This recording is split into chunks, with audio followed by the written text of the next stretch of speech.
very surprised. Chris, I've been playing Fortnite. Chris, Heath, everything is good and nothing is bad. always the case. Happy to hear it. Yeah, welcome to the spooky zone. Yeah, we're in the middle of October. Mm-hmm. And boy, your apartment is decorated for it. It sure is. Turn your knob up to 1 o'clock or wherever Like it's that? at. Give yourself some more juice. More juice. More juice, more juice, more juice, more juice, more juice, more juice. Testing. 1, Ooh, 2, 3. Okay, that's a perfect amount of juice. No more juice No more juice than that. anymore. And who knows what you could whip up with that spell book you have on the counter. Oh, you could whip up the most haunting of Mod Podges from that spell book. Guess what a secret ingredient she put onto that cover. For the audio listener, we're adoring Bailey's holiday crafts for the spooky season. She attached something to the cover. Here's my clickbait title. You'll never guess what went into the making of that craft. I guess you'll have to enlighten me. Paper towel. Really? Yeah. For like the dimpled texture on the book. Oh. Yeah, you love it. Okay. So this was a homemade spell book. Okay. Respect. That's going above and beyond. And that's what we're known for here at Mobius Tubes. Episode 93. We're recording. It's October 15th, 2023. If you want to tell us where your paper towels are least expected, you can write in to mobiustubespodcast@gmail.com. Yeah, we'll actually read an email we received later this very episode. From J-Dog? From J-Dog. Oh, okay. Hey, Chris, I played some games. Good. That's enough banter. You better unbutton one of those Henleys. Do you know that shirt is called a Henley? No. Am I right about that? No, I think Henleys are Polo's official name. Henley. Why are we letting our hair down on this episode of Mobius Tubes? It is called a Henley. I'm a genius. We are, in fact, because I brought 3 games to talk about. Beautiful. I've brought 3 games to talk about. Let's bust out. Do you want to start? Let's alternate. Is yours an addendum to something we talked about last episode? Everything I'm bringing is fresh. Oh, Right out of the oven for this episode. okay. Then let's. I want to start with Mass Effect 3. Yeah, let's do it. Boy, did I think I was going to beat it. You've been thinking every time that I for sit like down, I'm the like, past 2 months. this is the session. But no, all I did when I sat down was go to Dock 42. We of need to the Citadel. provide an update because the last the listeners heard, you were in save state limbo. I was in saves. Oh, that's right. I recovered what was lost from my Windows machine getting a factory reset. It's now back to Windows 10, never going to Windows 11, even when they come out with Windows 12. The Mass Effect, yeah, so I installed it, and all my progress was still there. Crisis needn't worry. averted. Commander Shepard was standing right next to James, the beefcake, Freddie Prinze Jr. Voice-acted character. Yes, which makes me like him way more than I did before. Tell me about it. Yeah. So, did you know he was also Freddy on Scooby-Doo, the live-action movie? I had no idea. You're learning so much this episode. So I left Freddie Prinze Jr. and I went straight to Citadel Dock 42. And I lost all context for why this was like a special part of the Citadel's like menu screen when it's like, where do you want the Normandy to land? So I picked it unceremoniously. And then all these cutscenes start playing. Arya T'Loak pulls up, or like her Batarian valet just cruises up on her space scooter, and we have to hop in, and she gives me the lowdown on, I'm going to retake Omega if it kills you, because she's really gruff and Abrasive. ruthless. Yes. Yeah. So, but she's like an anti-hero. Or it's just the camera wants you to believe that like she's the baddest character for Mass Effect 2. So Right. you're like, okay, thank you so much. She drops you off. The cutscene ends. Another cutscene starts where it's like we cruise up to Omega, and now because who's occupying Omega? Say it with me, Cerberus, Yeah. everyone's favorite. So, you know that a timed mini game started for Disney Dreamlight Valley because Bailey's face goes. Oh, oh no, I guess her face didn't. Maybe an unexpected character showed up at Shea Remy's. So back to Mass Effect 3, the leader of Cerberus kind of looks like my dad because he's got like a black goatee. He is a nasty man called, just introduce General Petraeus, which is actually an American military leader, I think, from the previous administration. This guy has like a Russian accent. He's got a chessboard, which of course, instead of black and white chess pieces, it's got wooden and like vaporwave grid lines, matrix, artificial because outer space chess pieces. Yes, because it's science fiction. So the Normandy lands on Omega, and Shepard is like, how are we going to get around all these Cerberus goons? And Arya is like, I know all the secret passages. So she opens a trap door, and who do we find in this trap door but the first female Turian? Which I didn't even realize. Oh, yeah, I have never seen a female Turian. Right. Took them 3 games to find one. They got them. Oh, her name is Nyreen. She is Arya Talok's lesbian lover. Yeah. And she got weird beak face, but that's all Turians. And she's dressed as Assassin's Creed, all the right buckles in all the right places. And I just started thinking, like, what other women in space are there? There's obviously your love interests on the Asari side and the Quarian side. It made me start thinking, what if there was a female Batarian? Yeah, pretty hot. That would be disgusting. Imagine if she had like a nose ring on all 4 of her noses. Ooh, Right? yeah. Because Batarian's got Got to like 4 accessorize. eyes and stuff. That's a lot of mascara. Anyway, I want to see the women Elcor personally. Who knows? We may have already happened upon them, and they just didn't say seductively, "Hey, baby, where are you docking?" Anyway, back to Nyreen. She's she's obviously the foil for Arya because she's all about helping Omega's people rise up and have civil liberties, while as Arya was like full libertarian, it's everyone for themselves, lawless utopia that Omega was. And so there's friction there. So do you have any questions so far? Because I wanted to talk about the cool enemy designs that you see. This has to be, first, I have a question for you, actually. Sure.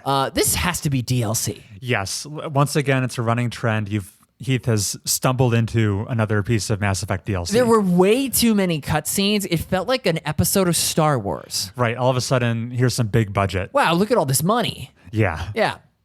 So the cool enemy designs were where the budget really went. The adjutants. Do you remember what they look like if I just say their name? Please remind me. Okay, so it's every other thing in the galaxy. You know, like we took regular ass civilians and we poked them full of space needles, and now they're total freakazoids.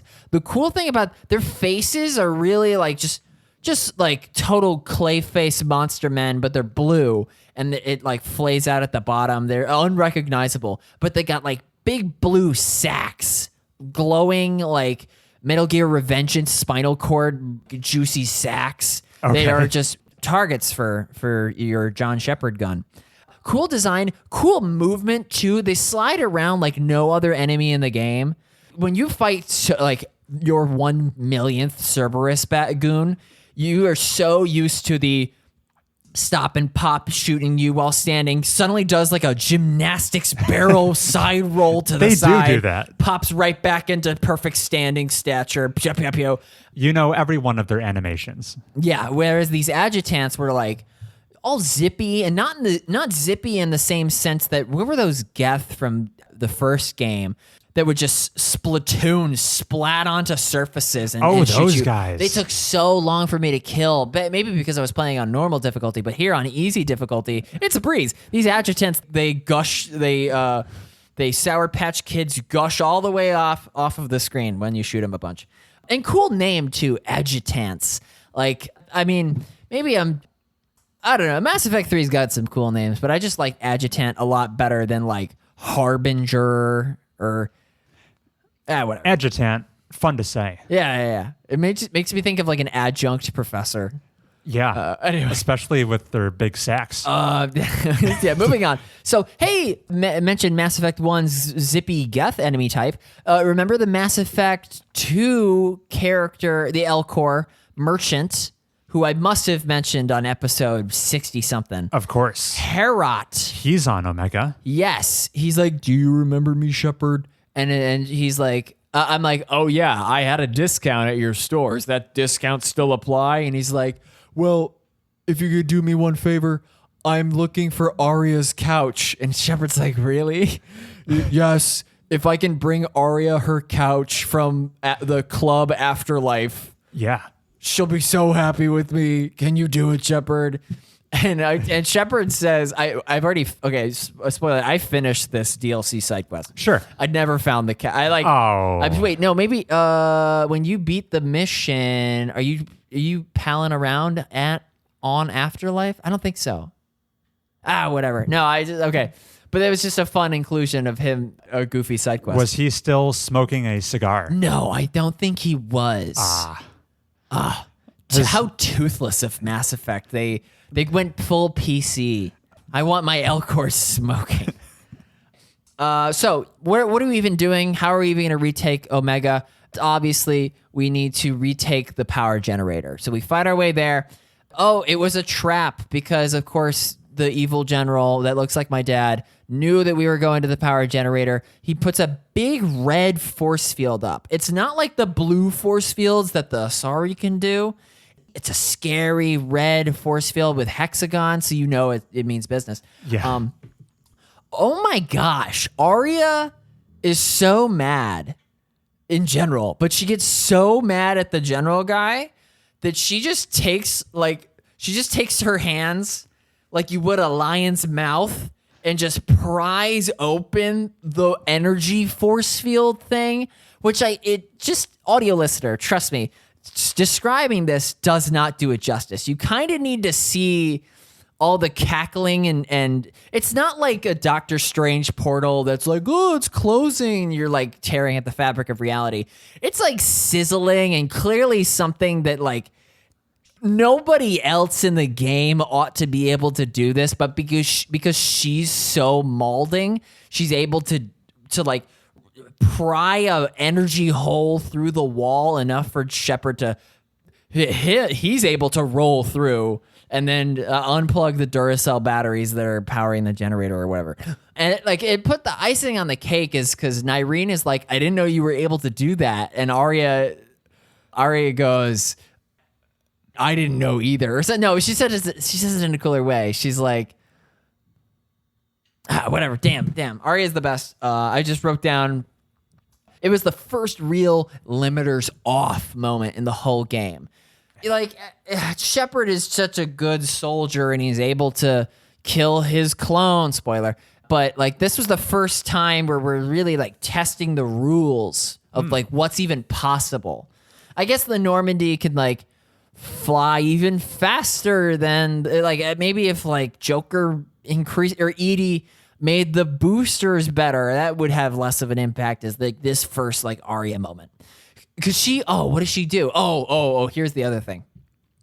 So we're rolling up to the club and Nyreen, the girl Turian, a lesbian lover, of course she gets into a scuffle. The evil general throws a grenade. There's too many civilians. Nyreen is just pushing the civilians out of the way. She makes a big force field to attract all the adjutants. Just as Shepard and Arya arrive, Nyreen only has enough time to like wink at Arya or something before she blows up because it was sacrificial. Arya goes into a lesbian rage, as we all know. And just starts wasting every enemy type that's nearby with like slow motion lesbian bursts, and it's really interesting. So Is it? So I have a furrowed brow from Bailey, and they go even more cinematic. I mean, Mass Effect 3 is all the cinema all at once. But this is even more But so. this is even more so because it's cool DLC. I can't say that it's worth the purchase price of the Citadel one, but it was Sure. I can't imagine Mass Effect 3 without it now. The Omega one? Yeah. Okay. Yeah. It's important. It's fairly lengthy. Fairly lengthy. I thought you were gonna have to choose between having Arya on your side or like taking the Cerberus leader into custody and interrogating him. But Arya does you a solid and doesn't go full murder on the bad guy. She's like, I'll let you live. I mean, she roughs him up because he's he's a total narc and goes, I'm surrendering to your custody, Shepard. I'm sure I will get the cushiest jail cell in the space jail. Right. And Arya just takes him and just like German suplexes him. And he's like, I can't believe this has to be against the Geneva Accords. And like Arya just takes off her socks and like puts them in his mouth. Like you were playing by her rules. So he's out of the story. We took the Omega. Arya's back to being the president. And I go and look at my war assets calculator thing. Those have got to be pretty beefy by now. So the main contribution, Arya's fleet, right? Her ships, her men, all that thing, that was worth like 75 battle points.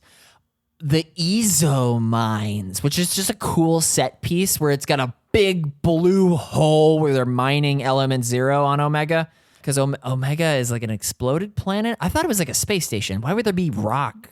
It's like a resources? repurposed asteroid, right? Oh, okay. So, well, Maybe? I guess it's just full of like $1 billion Ezo. And it was just like a cool conveyor belt thing in one of the backgrounds of the missions. But that was worth 300 more assets. It's way more. Nearly paid for the DLC with that. It's gonna. I needed those assets after Legion up and died on the Quarian Civil War thing. So that was that. That was all the Mass Effect 3 that I did. Just self-contained, beat that DLC. Right, and who knows what'll happen next episode. Yeah. You've been keeping me on pins and needles for months at this point. I'm slowly teasing you, and I'm like, I think I'll play Andromeda before I beat this game. No, don't do that. Anything but that. Okay, your turn. All right. Thanks for the reins. Yeah, I've got a particularly eclectic mix of 3 games to talk about. Let's just get the boring one out of the way. Ooh. I found a way to make it somewhat exciting. So, of all things, I went back, I played a little bit more Gears 5. We're talking Gears of War. The thrilling. Oh, that's the Gears with a consequential ending. Yeah, it was the one I played like last year. Turn yourself down a little bit. Sure. Yeah, it's been a year since I played this game. There were 2 reasons I went back. First of all, I played it before I sorted out all my computer HDR issues. So this game is like a visual tour de force. The blood splatters were tangerine. They weren't a full crimson. And I was like, this game already looked kind of nuts. How's it going to look now that HDR is configured properly? So I was just curious about that. And I had one piece of content, a piece of DLC called Hivebusters, which is a short little separate campaign I had never touched. So I said, hey, this is my excuse to look at some really pretty graphics on my Windows 11 PC that can handle HDR. You're just rubbing it in. Just rubbing the salt in the wound. Okay, so I played this Hivebusters campaign in Gears 5. It's a very unremarkable it's about piece of... bees. It's an unremarkable piece of content. You follow a separate squad of COG soldiers as they go to, blow up some locust, or the lambent, I should say, because the locusts are gone. Who cares about the lore? I'll say 2 things. It did look really cool, the HDR. The one standout moment was you are on a tropical island at nighttime, very dark, and off in the distance on the horizon, you can see an active volcano with lava streaming down. And the contrast between the bright, glowing lava and like the dark horizon, very vibrant. That stood out to me. Pretty stuff. I will say, getting HDR configured in Gears 5 was a little bit of a headache itself. The option in the menu to enable it was there, but it seemed to have no effect when I toggled it back and forth. So it just gave me some more appreciation for the website Reddit, which I already like. We like to shout out little fledgling websites like Reddit. Yep, just a little underdog Reddit. Because Reddit, it's known to me now that this is just like a repository for all of humanity's most niche and arcane technical solutions. I was like, why isn't HDR working for Gears 5 on my PC? And then there's, of course, one Reddit thread from like 2 years ago, and someone's like, oh, you probably have your PC plugged into 2 screens. The game doesn't like that. Unplug one of them, and HDR will start to work. Lo and behold, that was totally the case. Who knows how many years it would have taken me to troubleshoot that problem to get HDR working in Gears 5? Who would have known? It's just the weirdest, quirky, niche thing that Reddit has the answer to. And the author of that Reddit post, Phil Spencer. Phil, doing me a solid. Yeah. So yeah, one of the most interesting things I can say about that piece of content was how I got the HDR to work in it, which goes a long way to paint this game in not the most positive light. Here's the one other thing I'll say about Gears 5 Hivebusters before we move on to other more interesting games. Who are you going to call? There was a gameplay gimmick in this game that made me a little more appreciative for Gears 5 combat mechanics in general. And here's what it is. The active reload. Love the active reload, but I'll get more specific.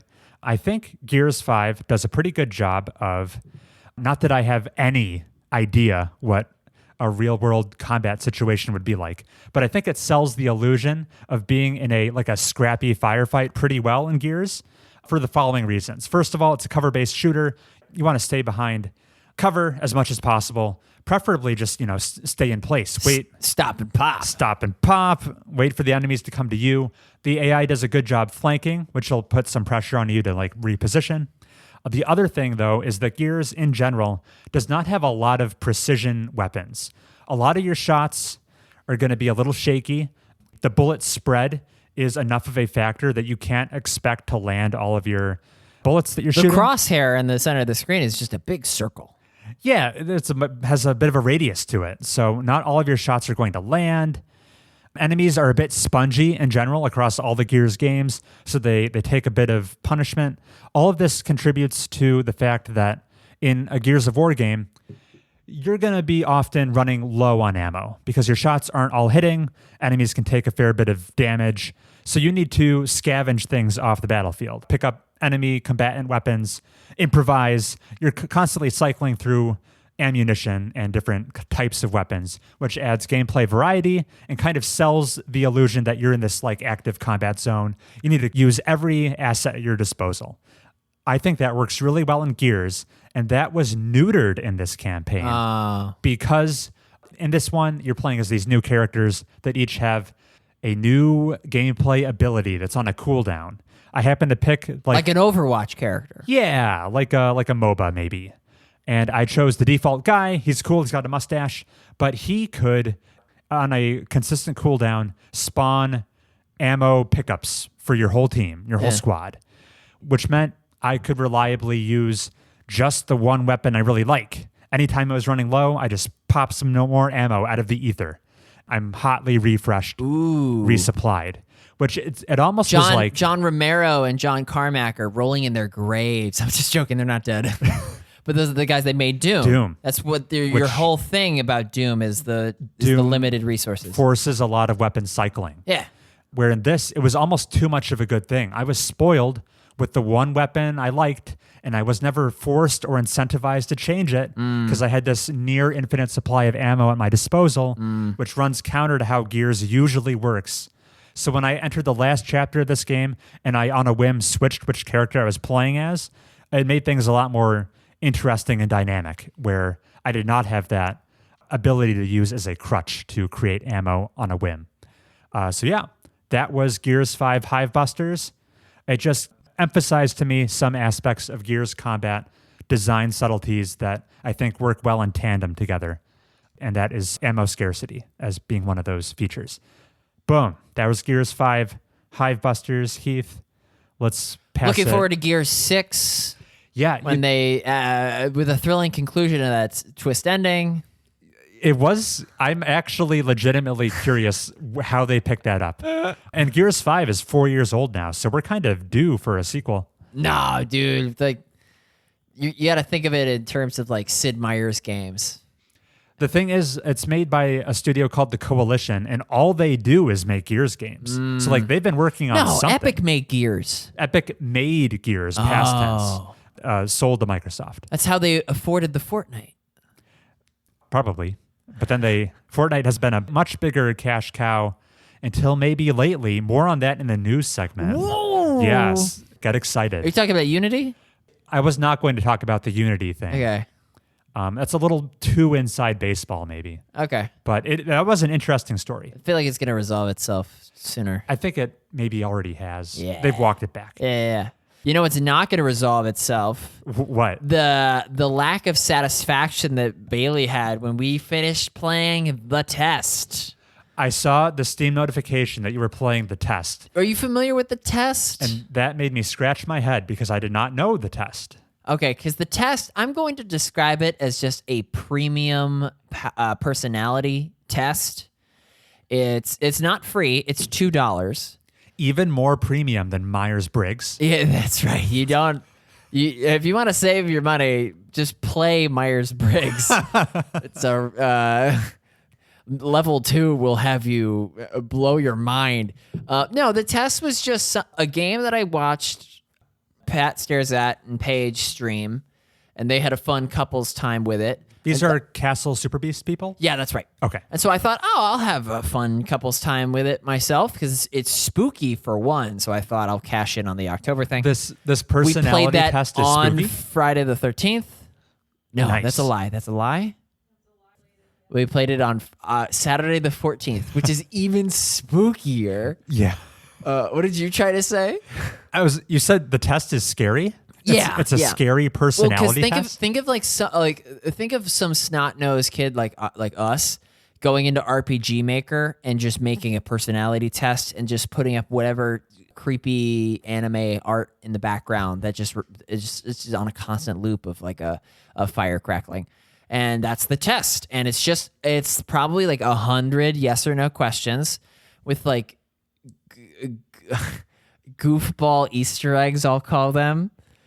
Where some of the questions are really referential and repetitive. You would never play this game. I'd have to pay you $2 to play this game, and then you'll say that was a ripoff. But it's like a fun self-exploration thing you can do if you've potentially already done the Myers-Briggs thing and you just want to feel better about yourself. Bailey's special word was gifted. And my special word was chaos.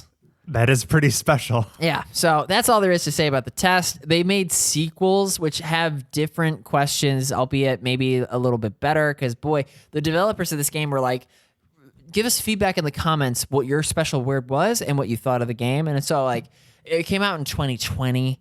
I'm already I'm already saying more than I really need to, but that was the test. Was it all multiple choice? No, it was yes, no questions, with the exception of like 4 towards the end. Okay. And this is a whole franchise now?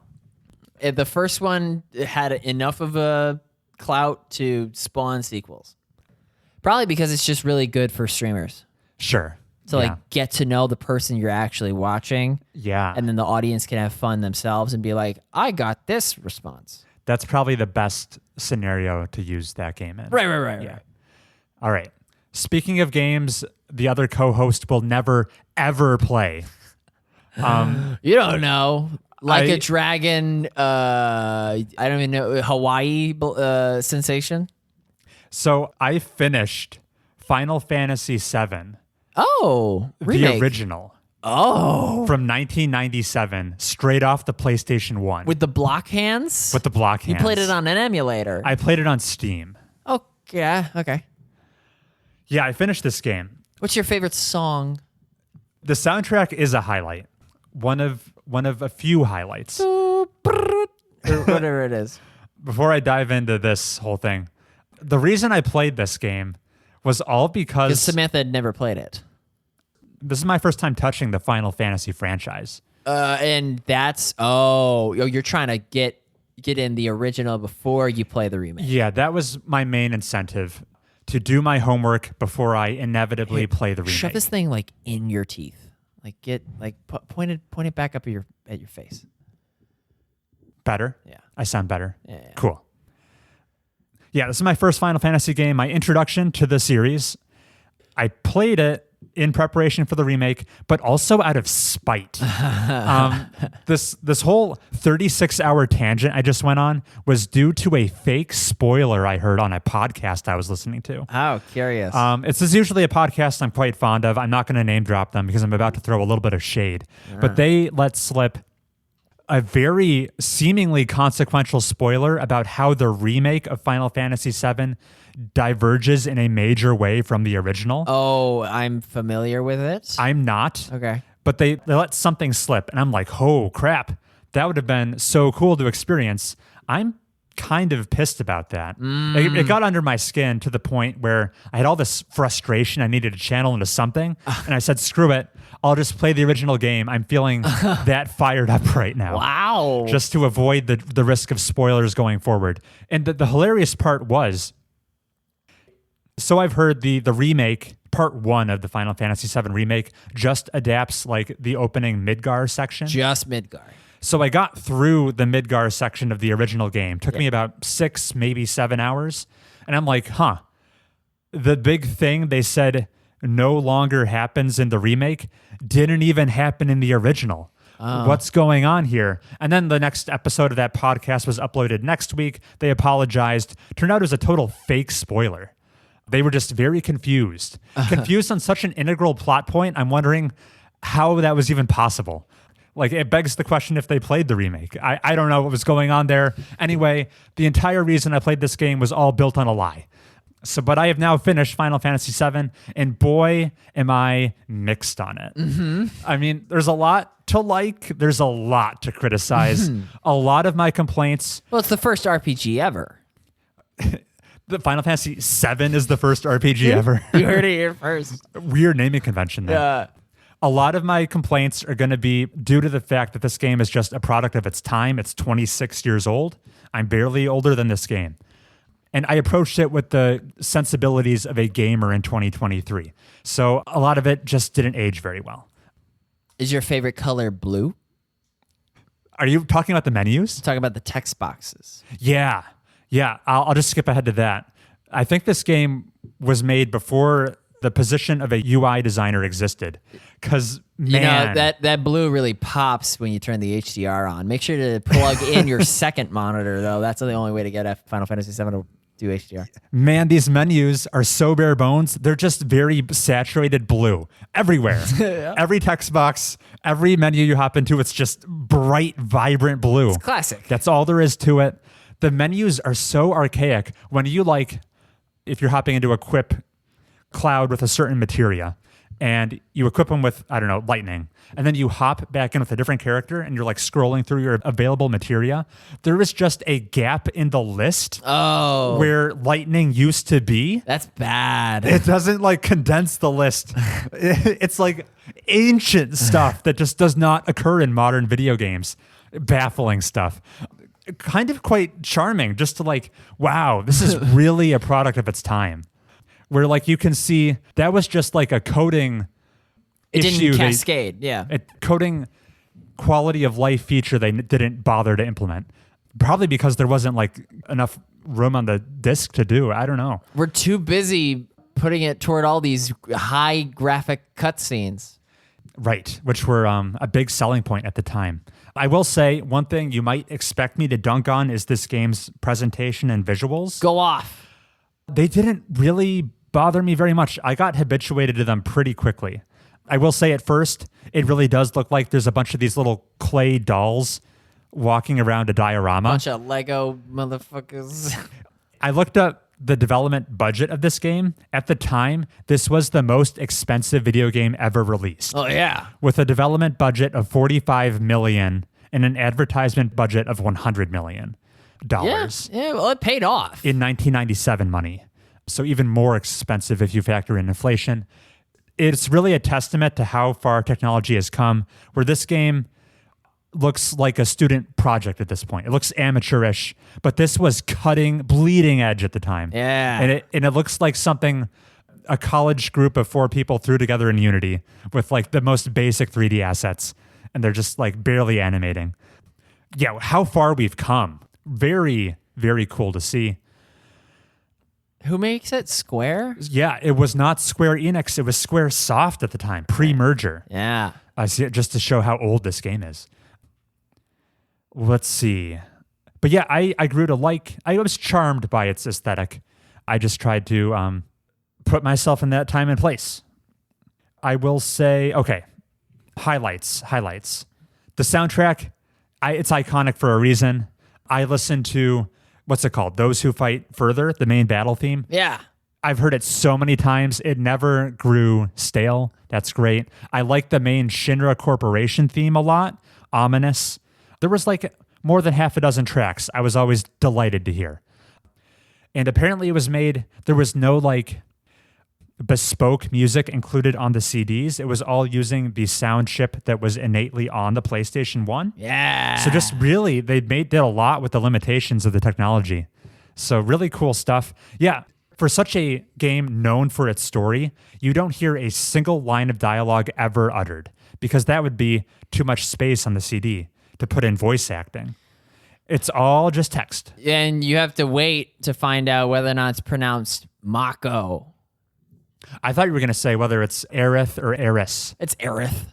I think the remake goes with Aerith. Yeah. But by default in the original, it's Eris. Weird. I changed it.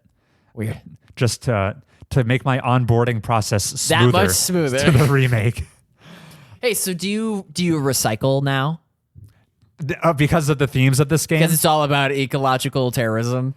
Because you take on the role of an eco-terrorist liberation group. Yep. I mean, I recycle no more than I did a month ago. Oh, make of that what you will, audio listener. Yeah. Music, highlights. Super hot fire. Yeah, exactly. Story. Yeah, I was invested in the story. You better be. It's one of the better stories of that year. I watched a couple documentaries around the release of this game post finishing it, and that hit home like how relatively few video games existed, pushed story this much, and integrated the story with the mechanics to this degree. Very subtle stuff I definitely didn't pick up on, like how the Shinra Corporation has a hit squad called the Turks. And one of the guys, he's a strong stoic type named Rude. And Rude, he doesn't get very much character development, but there's an optional side conversation I missed where he divulges he has affection for a party member on your squad named Tifa. And that manifests in the combat mechanics where if there's any eligible targets besides Tifa, Rude will pursue them first. And then if it's only Tifa, Rude has a 2/3 chance to just skip his turn because he doesn't want to capture Tifa. He's got a crush on her. Well, who doesn't? Yeah, just ask the Italian Senate about that. I'm glad you brought that up. Moving on. No, who's Cloud's girlfriend in your mind? In my mind, am I team Tifa or team Aerith? Right. I am team Tifa. Yeah. That's the right answer. Yeah. When we went on the amusement park date, it was Tifa in the Ferris wheel with Cloud. Awesome. Yeah, cool. That's what it's all about. That's why you play this game. Yeah. Yeah, story, I'm going to say some cool twists in there I didn't see coming. Overarching plot, maybe a little tropey for my taste. Maybe it was less tropey 26 years ago, but How cool is Sephiroth? he clears the minimum cool threshold. Ooh. Oh, so he's not so do like Devil May Cry characters? They're campy. So Sephiroth. Sephiroth He's like received less screen time and development than I might have expected. Just from cultural osmosis. I thought he would have been a bigger deal. Because his song is so cool. Yeah. Those were the highlights. Maybe I'll circle back to some more. Let's dig into how I'm going to dunk on this game. Yeah. Let's see. On this podcast, we like to talk about quality of life features in video games. Boy, do we. Well, the quality of life you should expect to experience while playing Final Fantasy VII, the original, is that of a death row inmate, because there simply is no quality of life. Do you have to use up consumables to save the game, like in Nomad Soul? We'll get to that. Oh, Things like these truly inscrutable and arcane minigames you're forced to do just smattered throughout the entire game. I'm talking, maybe the most egregious was you're doing there's a live TV broadcast of a Shinra parade, and you're undercover as Cloud, and you're trying to you're trying to march in step with the crowd of Shinra troops doing certain salutes to like raise the public opinion of the broadcast. Oh. And man, you're in this alleyway. The troops are marching by in the street. yeah. And there's a commander. He's like, okay, hop in line now, go. And then you try to join smoothly. Yeah. And I just could not join the parade. Oh, man. I was locked in this alleyway trying to enter the street for easily, no joke, 15 minutes. It's like me and Bailey trying to play Immortality. I was except this time my complaints were warranted. Because these controls were made in 1997. Exactly. I was Googling Let's Plays online. How the hell do I get out of this alleyway? And the same guy that did the tidbit about Gears 5 is like, oh, you just got to frame perfect enter at the yeah. It was so hard. You're giving CPR minigame, and you see this diagram of Cloud's lungs fill the screen, and you're waiting for the dial to like reach the top of the lungs so you can administer the largest breath possible, and it's glacially crawling up the lungs, and you give like, I don't know, a dozen of these breaths, and it just needlessly takes like 3 or 4 in-world minutes to administer CPR. I always make sure to fit in a dozen rescue breaths before I resume compressions. Look at Bailey. Bailey's like, Was that a going no-go? to kill someone. The episode title, Ambu Bag Much? There was an archaeological digging minigame where you're telling members of a survey crew like on what positions to stand on to dig up something, and I just could not figure out how that was supposed to work. Awful minigames throughout, except the snowboarding one was a little bit fun. That one was rad. That one shredded. Yeah. Tubular. Let's see.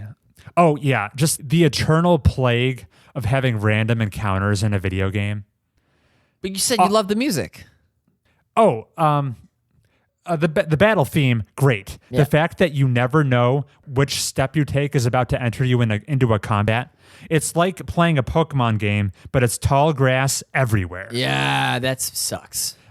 Modern JRPGs like Persona have solved this, where you can see an enemy in the overworld and engage them. I bet you could probably use Steam Workshop to add a mod or two. I'm sure there's a mod scene. I'm sure there are even modern ports on consoles. But then you couldn't hate it as hard. Then I wouldn't get the authentic experience. Yeah. There are modern ports that let you disable random encounters, but not the Steam version I played, unfortunately. This game has pretty nice looking backgrounds. It uses a technique called pre-rendered backgrounds, where it's like a static JPEG for the entire background, and your 3D modeled characters walk on top of it. Yeah. But man, deciphering where you were eligible to go, much less where you're supposed to go, was a difficult task, to say the least. About halfway through the game, I realized there is a toggle where you can have the exits on the background highlighted for you. But I played through half the game not knowing that. Ooh. And it was rough knowing, like, where can I walk around? Or which of this is form and which of this is function? Very confusing. Oh, yeah. Truly stuff you would never see in a modern game, where a plot-relevant character will tell you what your next objective, what you must do next to advance the plot. And that objective will be unreferenceable anywhere else in the game. There's no journal. There's no quest log. If you take a couple days off from the game, return, you have nothing to remind you what your next objective was. Ooh. And once you hit the open world in this game, and you can literally go to any continent you want, good luck figuring out where you're supposed to go. Oh, yeah. I liberally used a guide to finish this game. No shame. Yeah, no shame. Yeah, the fact that there's no journal blew my mind. My first console was the PlayStation 1. Oh. And I remember being stuck in a video game far more frequently back then. Oh, and yeah, dude. Now I wonder, was it just young kid Chris is kind of dumb? Or were games at the time much more inscrutable, less handholdy? Probably some of column A, some of column B. Mm-hmm. Where you could just forget what your next task was supposed to be. I owned Call of Duty Finest Hour for years before I beat the first level. Yeah. I played through the first world of Spyro more than I played through the rest of the game combined because I just couldn't. A full season of the progress it. Amanda Show came and went while you were playing that. Because of the end credits song of Yes, Amanda Show. Thank you. Bailey's like, what? Yeah, so lots of archaic holdovers from the time that hurt my enjoyment. I think I would be coming on the show a little bit hotter on this game, except for the final leg of the journey that I experienced on Friday. Put a sour taste in my mouth. The final dungeon-y area called the Northern Crater. Yeah. Ooh, boy. I had a bad time. So this game, on the whole, pretty good pacing for save checkpoints. I never lost very much progress. They come at a nice clip, except for this final dungeon where you pick up an item at the beginning of the Northern Crater, and it's like a save crystal. And it's like, okay, here's a consumable item. You get one of it. You can spawn one save point somewhere in this dungeon, and that's your only one. It's kind of a risk-reward mechanic. I like that in premise. How far am I willing to go before I create my save? If you do it too early, then you're going to have a harder time later on, that kind of a thing. So I'm playing through the Northern Crater, trying to be very conservative with where I use my save point. And I encounter a run-of-the-mill enemy. I don't remember what they're called. They're really a pushover. Nothing crazy. They go down fast. I beat them. I encounter them a second time a little bit later on, and they cast a spell I have yet to see in this game called L4 Death. And I'm like, okay, what's this going to do? And it just wipes my party. Everyone's dead instantly. Wow. 0 HP, game over screen. I'm like, damn, I didn't use my save point. Back to the beginning of Northern Crater, which made me very concerned, and I used my save point more readily the next time. Turns out I used my save point prematurely because I had no idea how long the Northern Crater was going to be. So I had a long way to go. Here's the infuriating thing, Heath. I was so mad, I looked up, I needed more information to be prepared. I looked up, what does L4 Death do exactly? Is it just I lose? That seemed awfully harsh. Get this. The effect L4 Death has is it immediately kills any party members whose level is a multiple of 4. Oh. Level 4 death. Oh. Talk about the most arbitrary bullshit I've ever heard. So, yeah, wait, so Tifa's 36, Barrett is 48. My party was all 48. I'm not that opposed to games being punitive. I'm not opposed to a game severely punishing your mistakes. What mistake did I commit there? I just arbitrarily had a party whose levels were multiples of 4. You idiot. What had I done wrong? It's just Rookie mistake. the most random thing to so severely punish for no reason. The next time I got hit with L4 Death, thank God Cloud had leveled up once. Oh my God. So that only 2/3 of my party were wiped. And he could immediately start spamming Phoenix Downs to bring him back. Just baffling that was included in the game. I think the number 4 is associated with death in Japan. I heard other Asian countries as well. So that's probably... Like Chinese hospitals have a 3rd floor and then a 5th floor. Yeah, like the number 13 here. Right. But as an uncultured American, I did not appreciate that little cultural touch they threw in there that made me lose 30 minutes of progress. Yeah, L4 Death pissed me off. Northern Cavern. Northern Crater. Thank you. Yes. What's Sephiroth's final move? It's like the monster mash. Oh, let's talk about Sephiroth's final move. Okay. It's the meteor shower, right? Yeah, here's the other quality of life thing. So there are some, when the game wants to show off its $45 million budget to you at the time, and you're in these battles, I guess this is a long-running hallmark of Final Fantasy. Is Knights of the Round also a thing? You're talking about summons. Okay. Which is what I'm talking about. Yeah. When the game wants to show off its cool animated budget, your most powerful moves in the game are like these summons. You can summon Odin. It's like in Yakuza when Ichiban has to call a friend. I think that's what it's referencing, yeah. Final Fantasy VII is referencing Like a Dragon? Okay. In reverse. Okay. I meant Yakuza was referencing No, Final I like Fantasy. what I said. Okay. But yeah, these flashy cutscenes play. Odin. You summon Odin or Shiva, all these gods from throughout history. These lengthy cutscenes play. They're always the same. You can't skip them. That's not that big of a deal because you can only do them once per battle. So they're not like... They're only like 10 seconds long. They're longer than that. Oh, they're weird. probably approaching the 30-second mark. Because they put all this budget and they're like, you need to see this. You need to see this. Sephiroth in the final fight has his own summon thing, and it's hilarious the first time, where like all these math equations fly across the screen, like E equals MC squared, and then he like shoots a projectile so powerful, it shows explicitly, here's Pluto, obliterated. Here's Saturn, Uranus, just shattering all the planets in our solar system. Final Fantasy isn't in our solar system. We're on this unnamed planet called the Planet. Naming convention in this game, whack. When you fight Cloud is he's an ex-member of Shinra's elite fighting force. Yes. That's where he got his big sword. Yes, he's this ex-soldier from what was that fighting force called? Soldier. Oh, great. What are the giant weapons who come to protect the planet called? Oh, they're called Weapon. Yeah.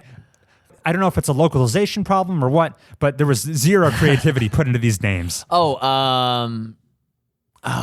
Tim Rogers does a whole series where he translates the Japanese text and highlights the differences. Yes, I'm sure there are many differences. Anyway, Sephiroth has this really cool move that shatters all the planets in our solar system needlessly because they're not even in our solar system. And then it like hits your party and like, wow, he does so much damage. You're all down to 1 HP. But that his whole wind-up, I saw Pluto get shattered 4 or 5 times. Ooh. How many times can you blow up Pluto? There's only one of them. But it's just really long animation you have to see so many times. In a modern game, you'd be able to skip it. And last but not least, the last Achilles heel in this game was for a game where the highlight is the music and the story. There were, I have to imagine these are translation issues, where once or twice an hour or so, characters would say a line, and I'm like, I don't think I'm picking up the intended meaning of what you're saying here. Like, let's Chocobo run. There were plot points I was hazy on, especially some stuff about which parts of Cloud's backstory were fact and which were fiction, that I had to look up post-credits and refresh myself on, because the localization quality left some room to be desired.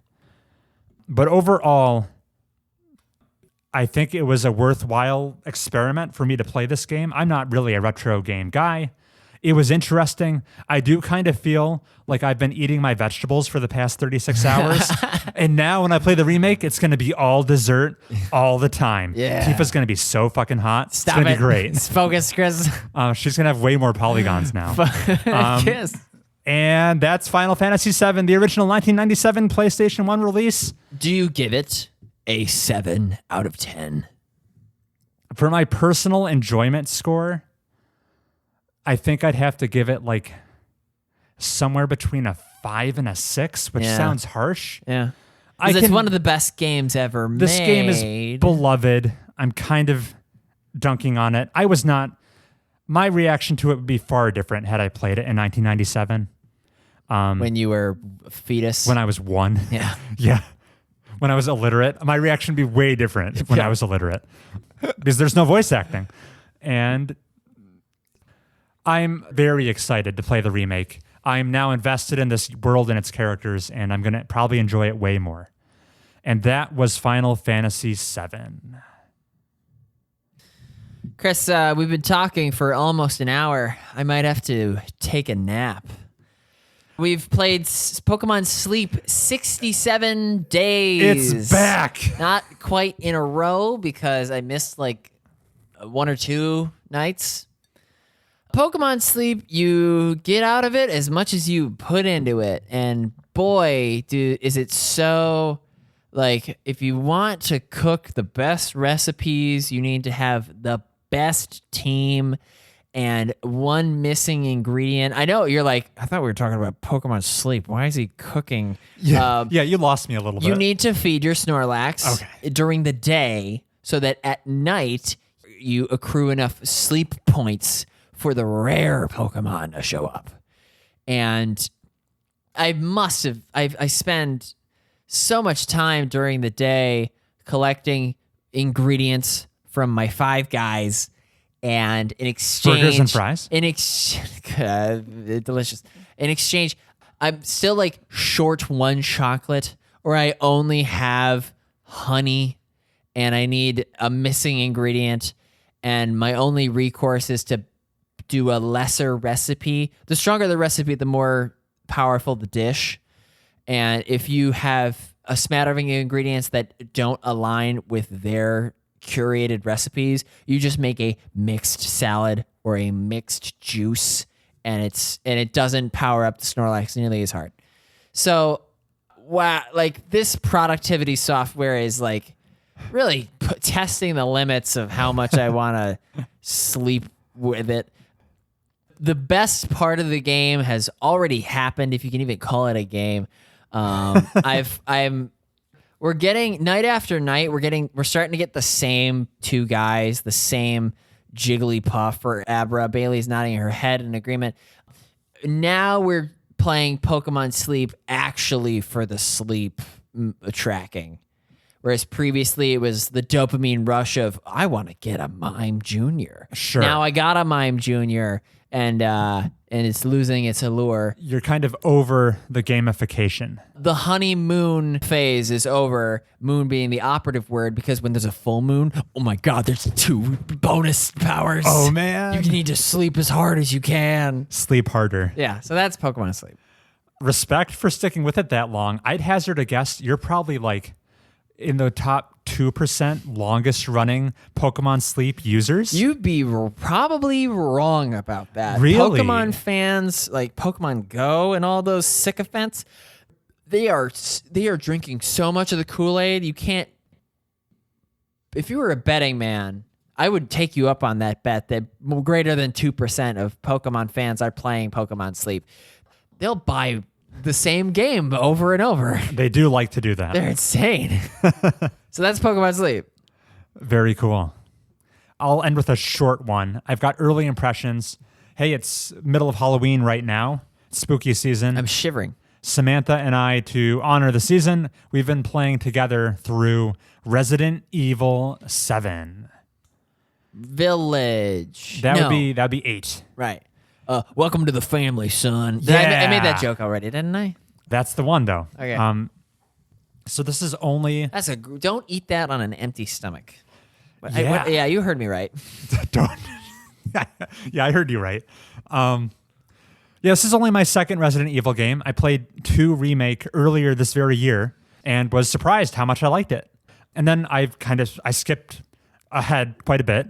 3, 4, 5, 6. Who needs them? I'm on 7 now. This is the first one to introduce Ethan Winters as the protagonist.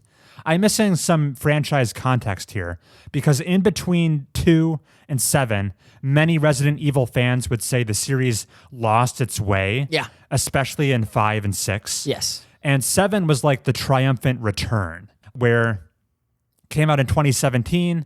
They modernized it a bit. It's the first entry to take place from a first-person perspective.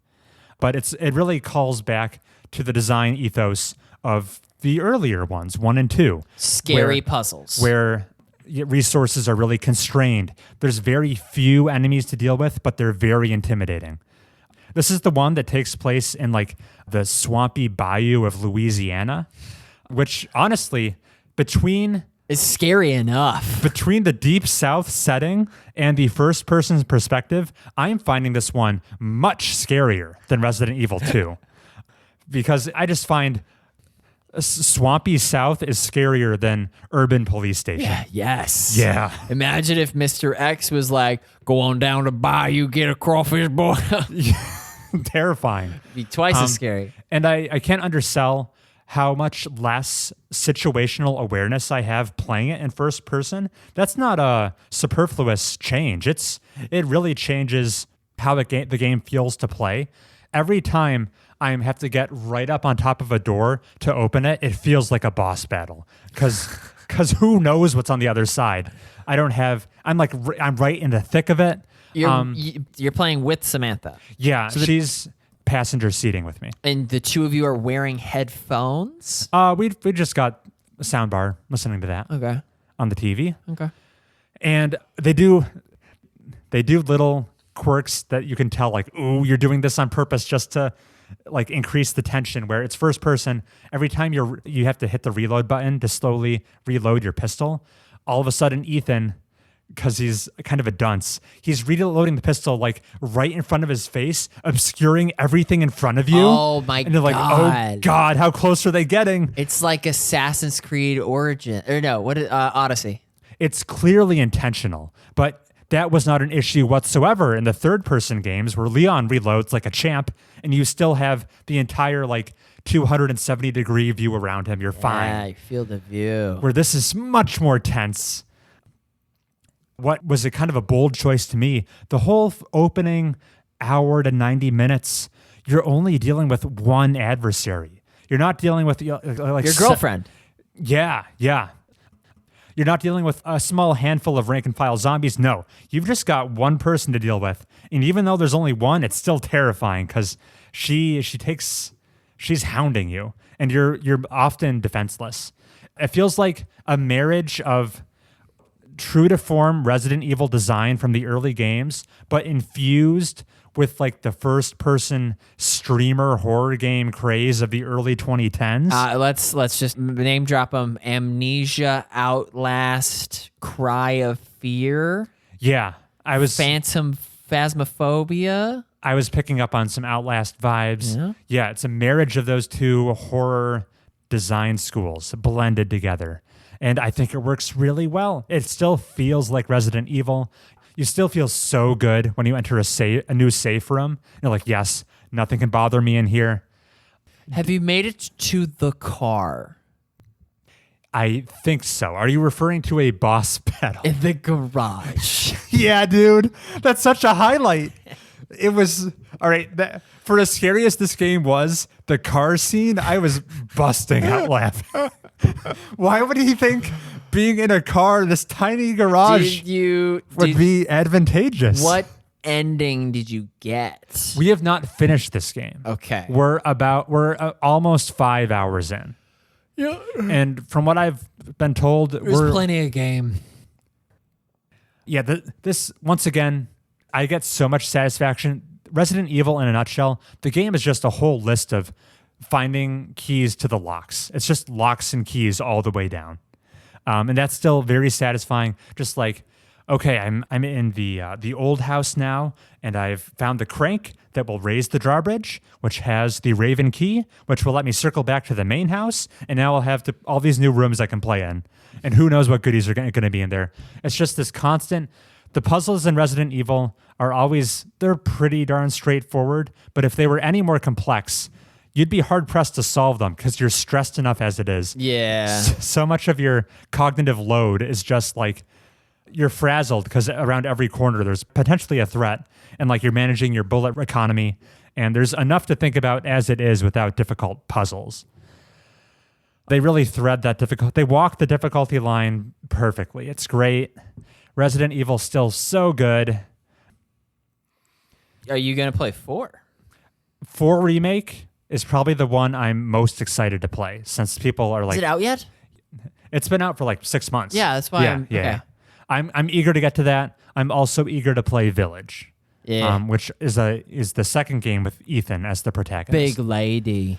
Ethan is, maybe it's because I don't get to see Ethan. I'm playing first person, but I liked Leon and Claire a lot more than Ethan. Ethan's kind of a dunce. Yeah. But no, I'm having a great time with Resident Evil 7. Wow, who would have thought?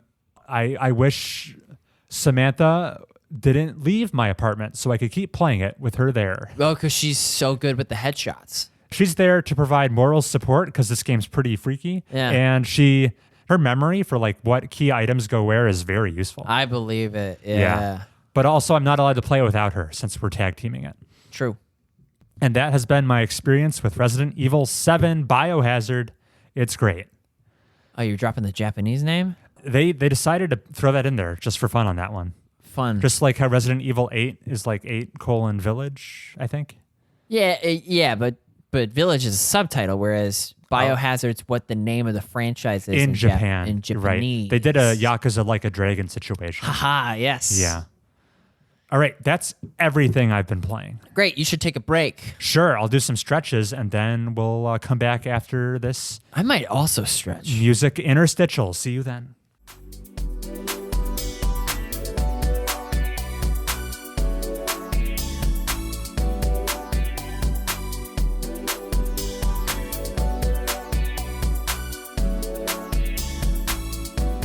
And we're back. Yes. Heath, I'm just curious. What?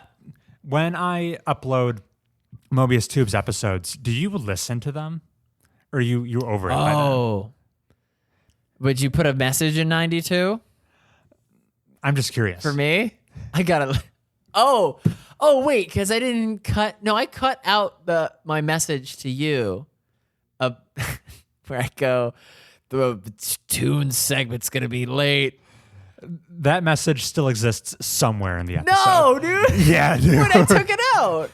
I made sure it stayed around. Oh crap. There's an Easter egg in there somewhere. I have to listen to 92. Cool. And we're back. Yeah, we're back. Back with some hot news. Heath, before we do any news you want to address, I have a gimmicky little segment I need you to weigh in on Sure. to kind of round up a couple news headlines that were circulating recently. Here we go. Lay them on me. I need you to render a verdict, Heath. I'm going to present two stories to you, and you need to say, hey, Chris, provide color commentary on, is this the beginning of a trend we're going to see develop over the next year? Or is this, am I just blowing smoke up your ass? This is a total false alarm. Right. This is Heath, industry leader, armchair CEO. Yeah. Okay. Is this an ongoing thing, or are these just anomalies? Here's a roundup of recent news stories. Do you think we might be experiencing a little bit of a live service game bubble popping or a crash going on? Here's why I might be saying that. Recently, we've heard 4 examples. Did you hear about this Hyenas game? Yes. Being developed by Sony or Sega. Creative? Yeah, you're right. Published by Sega, made by a developer I really like, the Total War guys, Creative Assembly. Allegedly, the most expensive game Sega has ever sunk money into. Yeah. And Hyenas has been canceled. Snuffed in the crib. Yeah. It was It had a closed beta. It was close. Yeah. Like it had a release date, I believe. Yeah. But no, instead of releasing it out into the wild, Sega determined we'll make more money using this game as a tax write-off than we will trying to recoup costs on the public market. It's the producers. Yeah. Which is crazy. They put more money into Hyenas than any game Sega has ever released. And it's just dead because they determined competition is too fierce, I guess.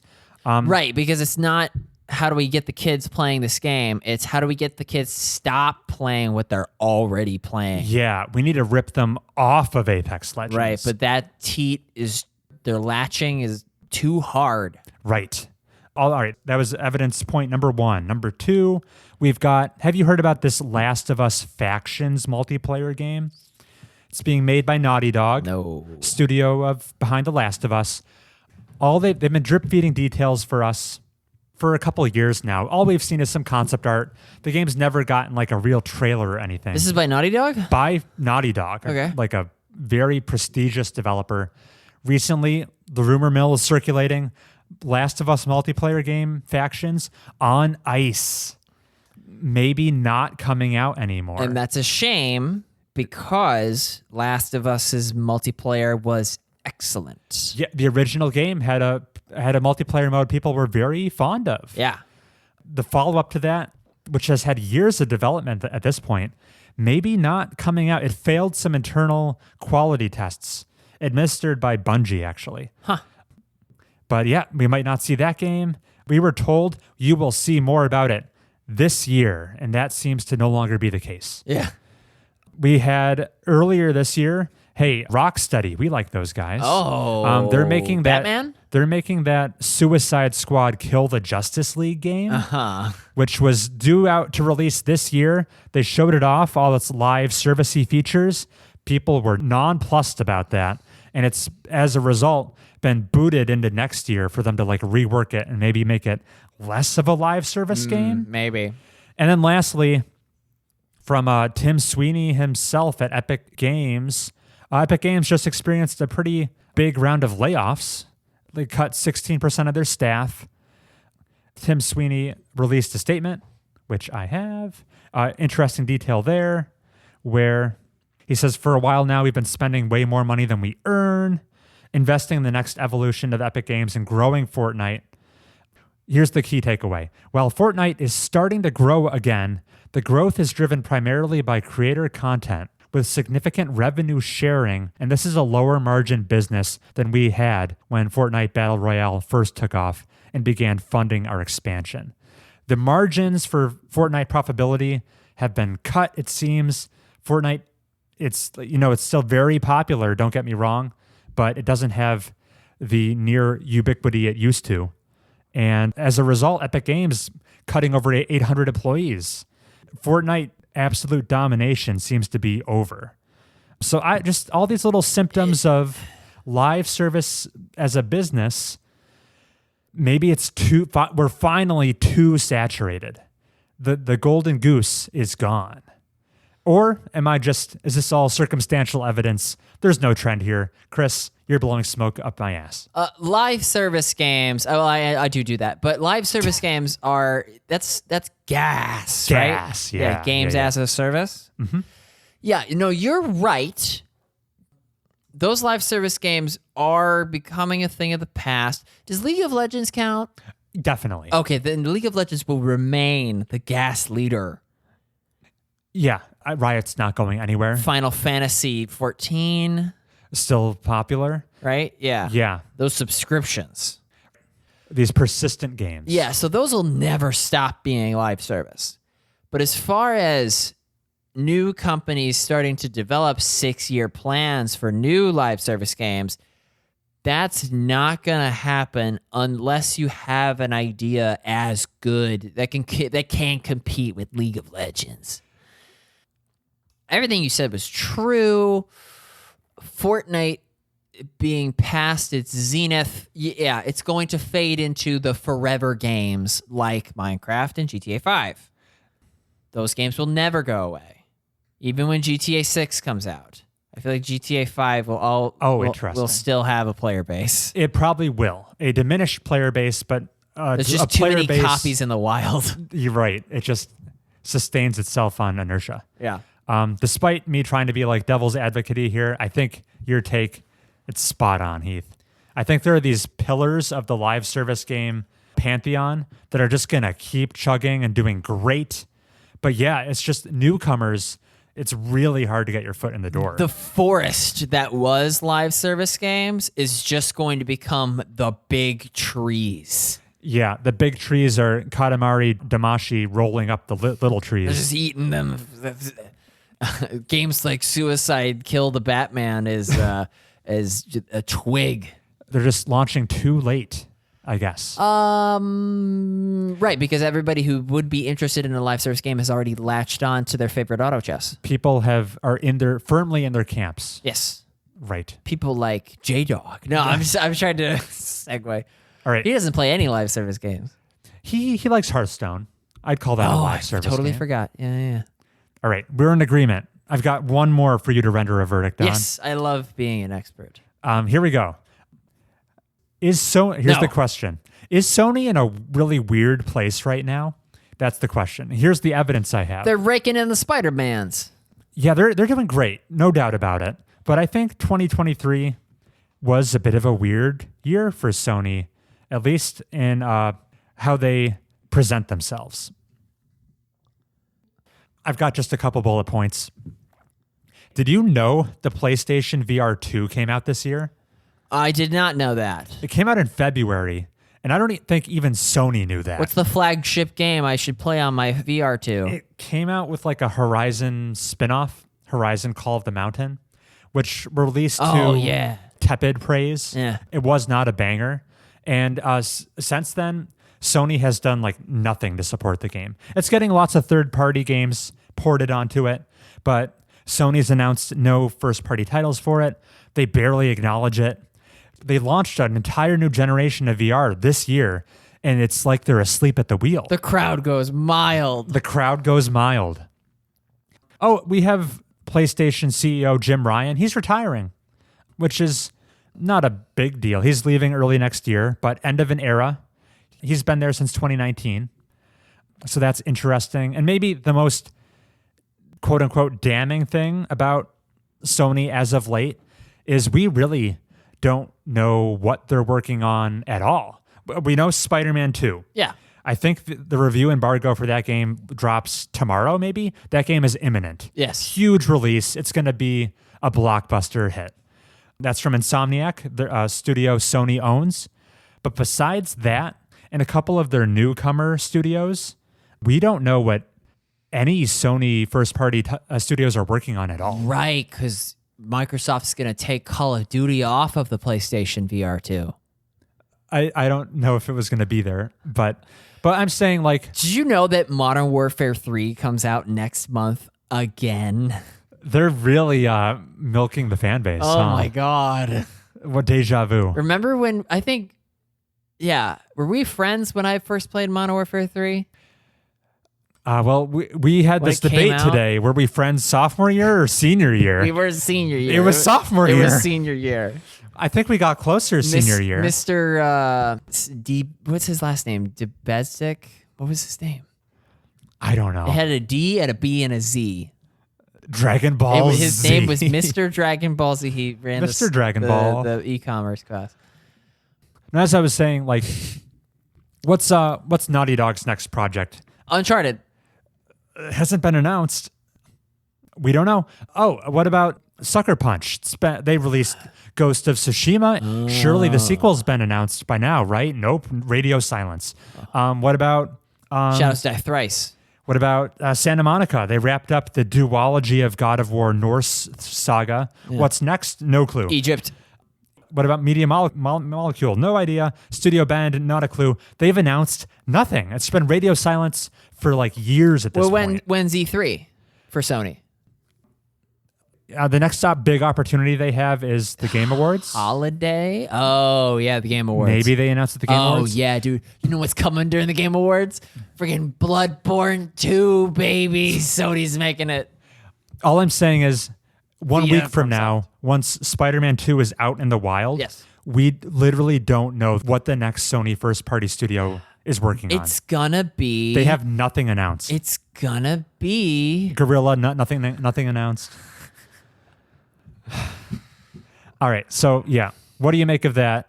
Sony just like putting the PSVR 2 out to die. They're like refusing to talk. They don't talk about their hardware. They're not talking about their software. Their president's on his way out. What's going on? No one knows. Gosh. They're a headless... Yeah. And I would say this is all very concerning, except their consoles are still selling gangbusters. I can't buy a PlayStation. They're doing excellent. It's like the less they talk, the better they do. Yeah, I don't know what's going on. But yeah, is Sony's mysterious silence at all concerning to you?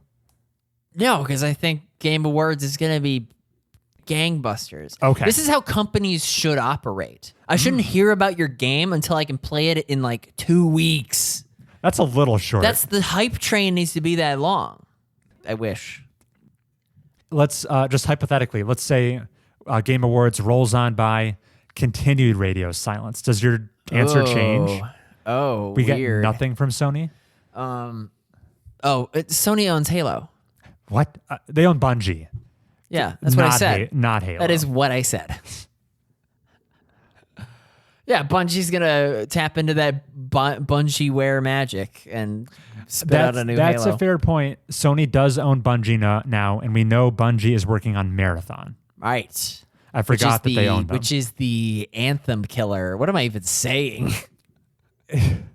Yeah, I don't think we know that much about Marathon. Titanfall 3 is going to be amazing.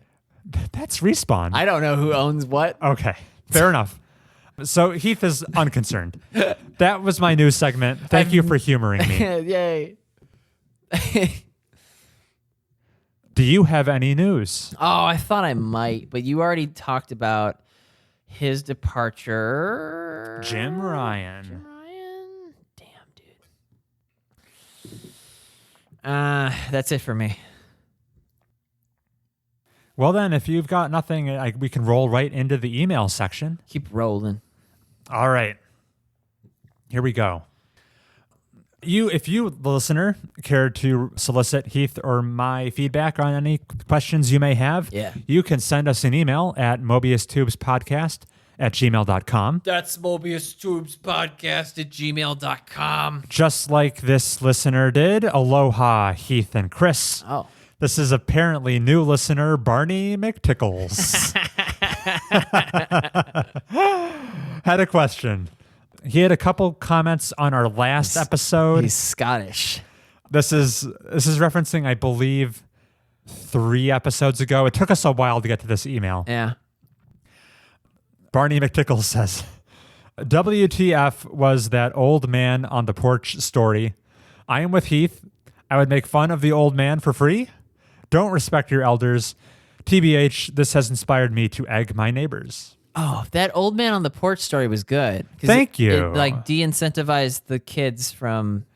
It ruined their value proposition. It showed how external motivators can corrupt your intrinsic desire to do a behavior. Yes. Yeah. But Barney McTickles was unimpressed. Moving on. Also, this is Barney. Also, screw Heath. Wow. Public void suck my balls. You have made an enemy of all programmers. Also, F Java # Team Topher. Did I mention Pickup Beeper on the episode? When did you talk talked about to me about that at game day today. Oh, that's right. Wow. You've made an enemy of all programmers. Wow. Well, how do I save myself with an array loop? Yeah, or maybe a while loop. All right, now on to the question. You guys, this is still Barney. This is still Barney. Make what? Make tickles. Yeah. Now on to the question. You guys talked about AI's effect on the future and how it will impact everyday lives, mainly talking about benefits. You have talked about AI impact on gameplay as video game players, but I am curious on your guys' thoughts on AI-created games. This is where AI would create the story and gameplay based on an individual user's preferences. Your least favorite dinosaur, Barney. So I thought you might have an interesting perspective on Heath as someone who has a career working in the film industry with all the strikes and talk about AI writing affecting films. I think you might have a cool perspective on how AI entering the creative fields may or may not work and how you feel about it. How I feel about it is this. Should we first talk by saying that AI generation is only as good as what you feed into it. And what you're feeding into it primarily is the work of people. Definitely. And their art. 100%. Art's the easiest thing for them to mimic. I guess that you could feed in somebody's game development secret formula and an AI would regurgitate it. Like an AI could maybe make a Portal level. Yeah, we're probably talking about a future hypothetical AI that exists that is sophisticated enough to make a game, which is like a Baba Is You, which is with a solve rate that's in the. I'm picturing like you feed it all the creative works of Arcane Studios and like make a cool Dishonored level for me. Oh yeah, dude. Something like that, which we're not quite there yet today because that's more sophisticated than making an art image. Yeah. But it's definitely within the realm of possibility. So yeah, what's the question? Like, how do I feel about it, or how? I kind of pivoted to a different question where, like, how do you feel about AI bleeding into the creative fields? Oh, I mean, it's you're supposed to say that you're appalled because it's exploiting the talents of working people who wouldn't be the beneficiaries of an AI product that is mimicking their labor, or like the fruits of their labor. So if for the record, if I'm running for president, I am appalled by the product of AI, its exploitative nature. That being said, it's sure gonna be cool when we're able to just crank out. Like you saw me. I made a little party game for my friends. Yes. And if I could spit that out twice as fast using a generative whatever the hell and in browser, and I'm able to play it just from a non sequitur, something that a guest says, and it's like, oh, play this game where you are Abraham Lincoln killing yokais. Like that would be it's pretty cool if an AI could do that. He could just emancipate the Japanese demons. All right. But no, but all this to say, my initial statement, I stand by it. I am appalled. Very diplomatic answer there. All right. I think I'm a big time fence sitter right now. I've got mixed feelings all over the place. I think I need to see how AI matures before any of my opinions start to get firmed up. On the one hand, I totally see using AI to take the humanity out of the humanities does seem kind of counter to the whole idea of creating art. On the other hand, where a studio I love, like Arcane, whose workforce has been shedded over the years due to the whole Redfall debacle, and we might not get many more Arcane games or immersive sim-like games because that's fallen out of fashion. If we could have an AI spit out an analogous game for me to keep that immersive sim juices flowing for my own personal pleasure, that's a tempting prospect. I don't know how to reconcile all those feelings. I also don't know how it would feel if you plunked an completely AI-made game down in front of me without telling me, and I play through it, have an awesome time with it, and only in retrospect do I learn it was AI made. I don't know how I would grapple with those feelings, because I think there is inherent value in experiencing the works made by a human.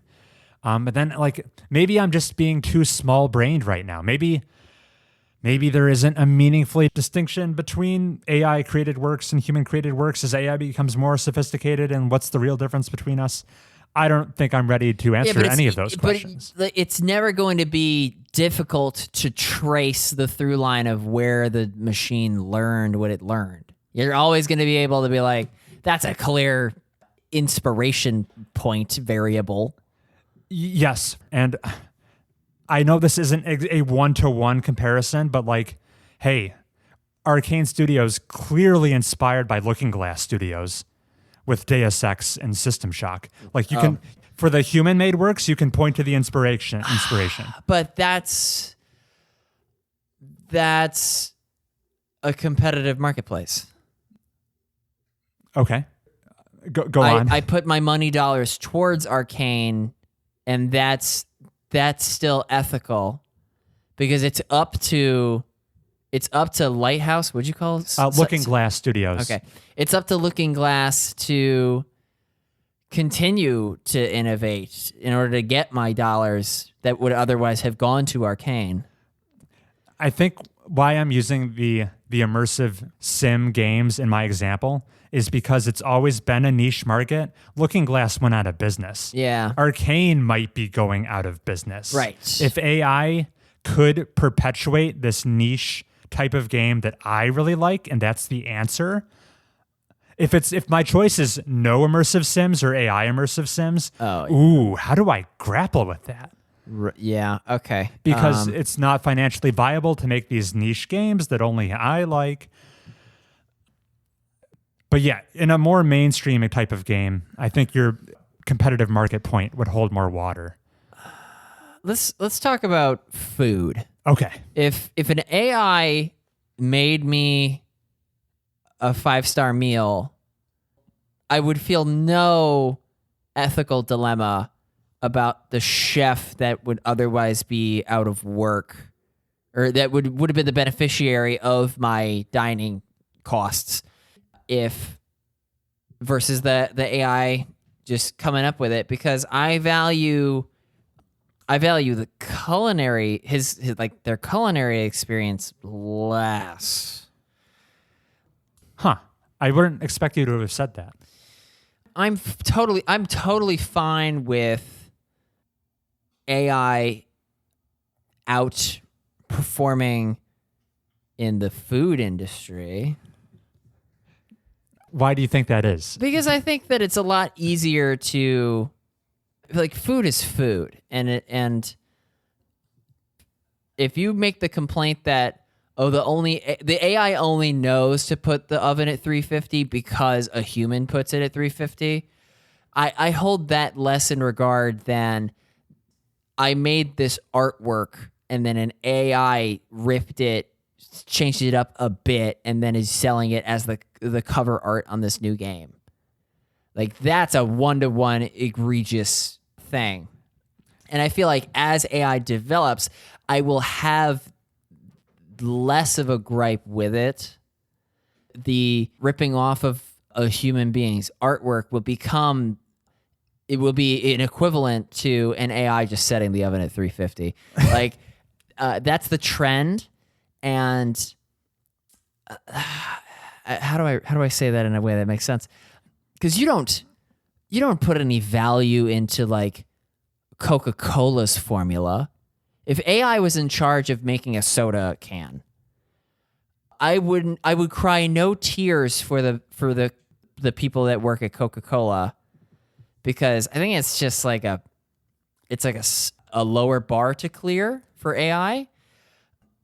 I feel the most bad for the artists who are just, they feel like all their work is just making their competition, the AI competitors, that much better, and obsolescing their jobs that much faster. Yeah. But it's gonna be the case where soon enough their artistry is going to be the same thing as the setting the oven at 350. Like, yeah, I don't care where my food comes from. It's as long as it's good. It almost sounds like, hey, food serves like a utilitarian purpose. You've got to eat. Yeah. I think food is almost... I think my outrage is equivalent to the skill floor. Okay. Interesting. I mean, food is a weird example because there is like elite level chefs that have spent years cultivating their skill set. Yeah, but food can be low effort or it can be very high effort. Right, but if there's an AI that is able to make like restaurant quality meals, and the food workers of America say they're just stealing our recipes and doing them really good, I think my response would be just get better than the bots.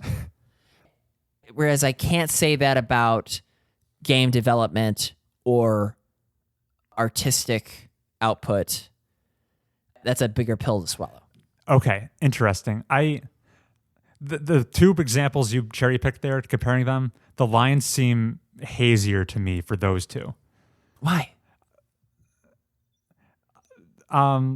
Let's move on. Let's move on. It was worth noting, we've talked about AI stuff AI has come up on the show before. It's worth just highlighting like how much has happened between this AI conversation and the last time we addressed it. We're like living in the future with these large language models. Right. Last time we talked about AI, I don't think ChatGPT was a term. True. The future is coming at us hot and ready. Conversations we've had around AI voice acting, like the future's here. Cyberpunk 2077 just released its Phantom Liberty expansion, and with permission from the family, a voice actor who has passed away since the initial release of the game has reprised his role purely through the power of AI and family permission, granting acceptance to do that. Ooh. I know certain movies have done that, like a younger Mark Hamill. Yeah, but Mark Hamill's alive. Right. And this was like the voice actor's next of kin who granted permission. Yeah. In the Cyberpunk Phantom Liberty expansion. Interesting. It's going to become more and more commonplace. Hey, if I die, you have my permission to generate my half of the podcast with a bot. The last time we had this conversation, it was a Witcher 3 mod voice acting AI thing I found. Yes. The hypotheticals we were discussing on that episode a year or two ago are now reality. Things are moving fast. How cool. I think Heath and I addressed Barney's question on how we feel about. We should have had Barney bring it up on the last episode. I mean, we've never met Barney McTickles. Yeah, never. No, I can't recognize this Barney. I just wanted to talk about on a few other ways AI could affect the gaming industry. One is QA. Yeah, I want to touch on something just like that, or adjacent to it at the very least. I think leveraging AI as a tool, not making games wholesale out of AI, conjuring them from the ether, but using it as a tool could be a remedy for the currently ballooning development cycle epidemic we're experiencing, where games are taking longer and longer to make. But if we have this hyper-productive tool in the form of AI, maybe those really long development cycles could start to be shortened. Because we had, in the PS3 generation, Naughty Dog cranked out Uncharted 1, 2, 3, and The Last of Us, where nowadays we're lucky to get one Naughty Dog game per console cycle. It's just their output has been cut into like quarters. The highest AAA budget games are taking ridiculous amounts of time and resources to make, and maybe AI could be a solve for fixing that. I'd like to see that happen. And what tickles me even more, thinking about how AI could bleed into the actual game design of products, like mechanically. That could be pretty trippy. I think about how in RPG games or any party-based game where you've got a bunch of characters you spend a lot of time talking to. What if those conversations you have with your squad mates could be like a little more dynamic, a little more custom tailored to what you, the player, want to talk about? That's on the table with these large language model AIs. I think about how attached I am to Mass Effect characters like Tali, like Garrus, like Liara. I'm emotionally invested in these guys with this like very antiquated, all this static dialogue that was written and can branch just a little bit based on what humans wrote. If you have an AI behind the digital face of these characters who you can like really discuss things with at length that no one had to author bespoke dialogue for far in advance, and we can actually like have a conversation that branches to the player's content, man, you can get some really parasocial relationships going on. Imagine the depth of connection you can have with a Mass Effect 6 squad mate who has an AI behind the steering wheel. That's crazy to me. Wouldn't the difference amongst multiple playthroughs sully the characters?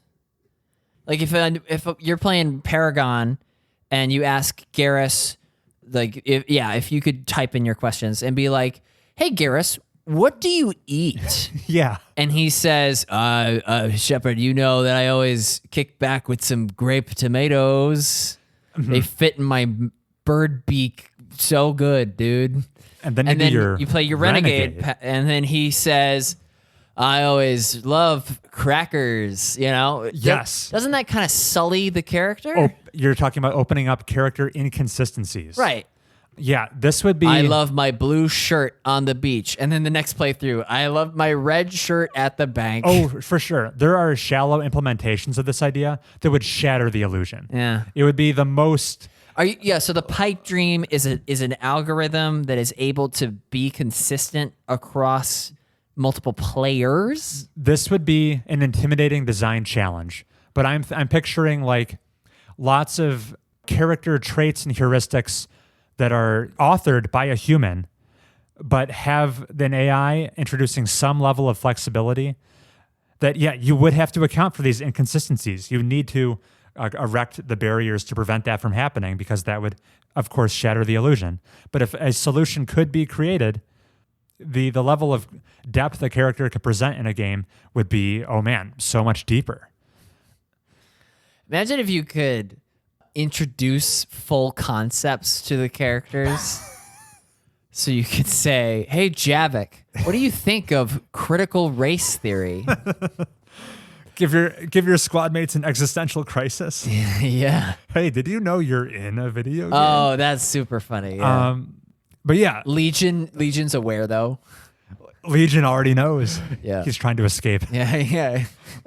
But no, it doesn't have to just Legion repeats your IP address.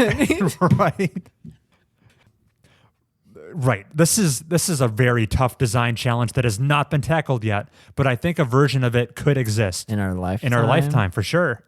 I think within the next decade. There's a Steam Workshop mod.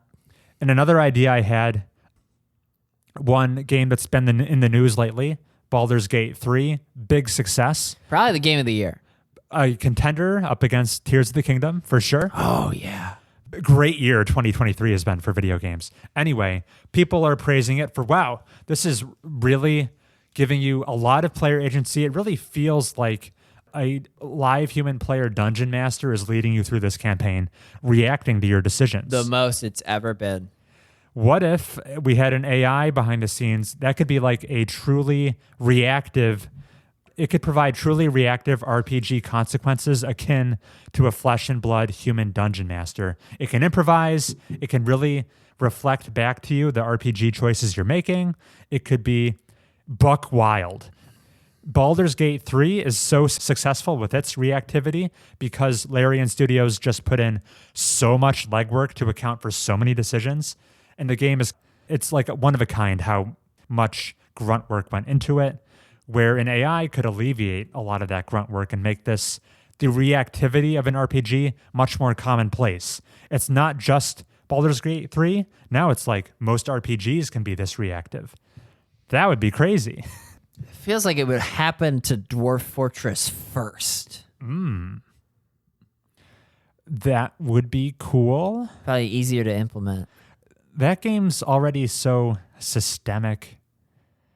I don't know if that game... AI would be like, what do I add? It's already modeling everything. Yeah. That example didn't jump to my mind first, but maybe there's a case to be made for it. It's going to be cool. It's going to be cool. Although for any voters listening, I'm against it, and I stand up for workers' rights. We're having this conversation, neither of us are AI experts. This is right on the cusp. Every month there's new AI developments. In a year's time, this conversation could look quite antiquated. In a year's time, you're going to be talking to an AI. You'll be the AI. I played no games this week. Unga bunga. That's your catchphrase? That's my AI, what the AI thinks it is. Got it. Because I'm also manipulating what it thinks. So yeah, I think I'm open to my opinion on AI created works evolving a lot as I get older and as the situation develops. And I'll just say, outside of the sphere of games, I'm curious to see if people are open to fostering, like I think of, okay, I'd like to be friends with Garrus from Mass Effect. Yeah. What does he eat? He's just a character in a video game, quite a crude implementation. If I could have a real life conversation with an AI who has the advantage over a human being friend of having perfect recall on every detail I've ever told it about myself, of it being more emotionally intelligent than a human can be. I think... it looks like Tifa. And looks like Tifa. Icing on the cake.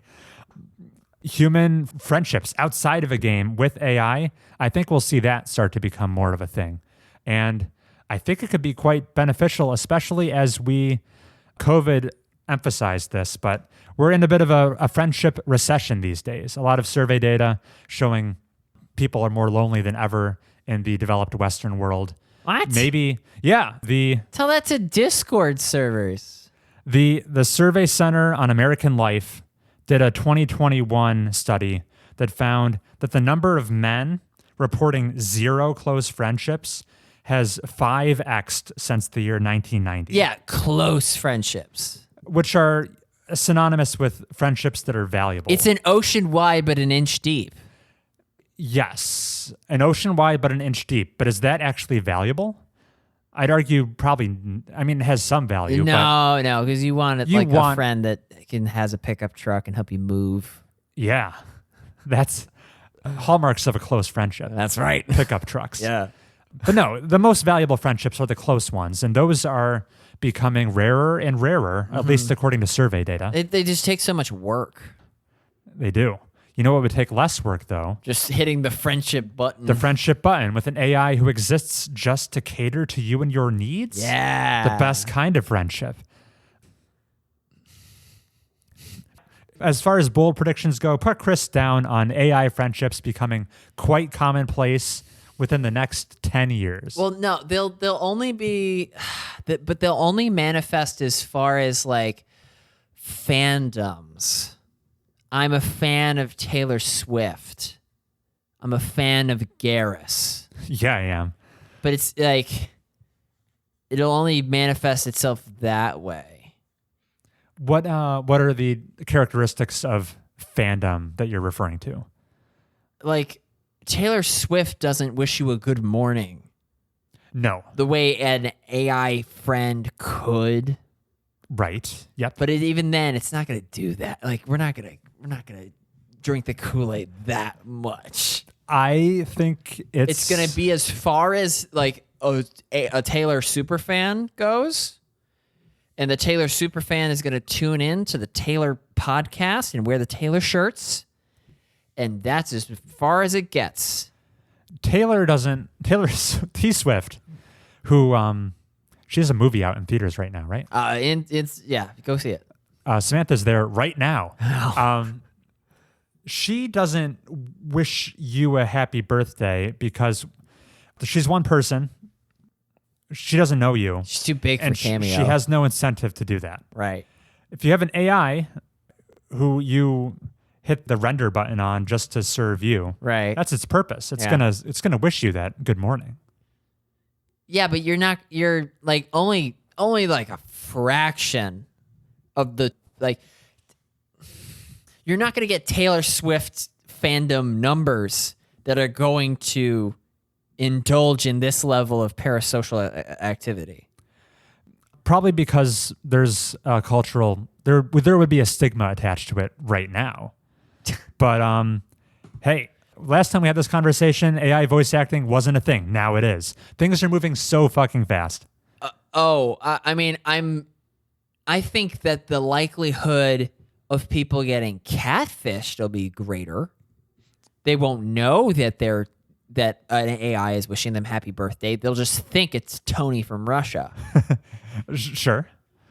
There could be some misleading going on. The other thing that I wanted to say. Oh, Tony from Russia stopped it. Tony, no. I actually don't know. Was it related to Taylor? It was good. Whatever it was. It was the most. Oh, I remember it. Wishing you a happy birthday. No, if I'm going to have an AI companion, it's going to be a tsundere. Someone who doesn't care. You need to go to it. Yeah. Beg for its affection. Why are you here? Hey, whatever floats your boat. Yeah. All right. Well, I'm excited to see the next time we address AI on the podcast, and we all have our AI butlers. I'll have a robot arm. Yeah, and I will. And you'll have a robot something. I will just Skype in from cyberspace into the podcast. Yeah. Cool. I think that'll wrap it for this show. Stay tuned for episode 94 with the thrilling conclusion of Mass Effect and more Resident Evil talk. yeah, I may have started Final Fantasy VII Remake by then. I may have sold my PC by then. Ooh. Is that a thing you're pursuing? I'm trying to. What's What was the impetus? My graphics cards are diapers. The SLI. Yeah. You want a machine that can run Windows 11. I want. Yes. Yeah. Well, thank you for recording with me, Heath. Yeah. Get out of here. All right. Have a good night. See you next time.